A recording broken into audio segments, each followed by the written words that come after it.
નમસ્કાર મિત્રો, ગુજરાત સમાચારમાં તમારું સ્વાગત છે। જાણીએ આજના સમાચાર મિત્રો। હરિયાણાના નૂહમાં બસમાં આગ લાગતા મોટી દુર્ઘટના સર્જાઈ હતી, પરંતુ મિત્રો બસમાં લગભગ 60 લોકો મુસાફર કરી રહ્યા હતા, જેમાંથી 8 લોકોના મોત થયા હતા અને 24 લોકો ઘાયલ હોવાનું જાણવા મળ્યું છે। આ દુર્ઘટના રાત્રે 1:30 વાગે બની હતી। મિત્રો તમને જણાવી દઈએ કે પોલીસે ઘટના સ્થળે પહોંચીને કાર્યવાહી શરૂ કરી દીધી હતી।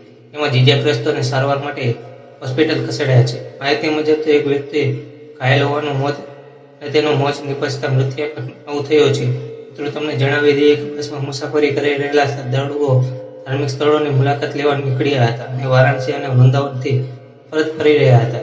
બસમાં અચાનક જ આગ ફાટી નીકળી હતી। ફાયર બ્રિગેડ અને આગ હોલવા માટે ઘટના સ્થળે પહોંચી હતી, પરંતુ પહેલા જ સ્થાનિક લોકોએ આવીને પર કાબુ મેળવવાનો પ્રયાસ કર્યો હતો। ગ્રામજનો અને ફાયર બ્રિગેડના જવાનોએ ભારે જહેમતથી આગને કાબુ લેવાનો પ્રયત્ન કર્યો હતો। મિત્રો તેમને કાબુ લઈ લીધી હતી। મિત્રો આવી માહિતી માટે ચેનલને સબસ્ક્રાઇબ અને વિડીયોને લાઈક કરજો મિત્રો। ધન્યવાદ।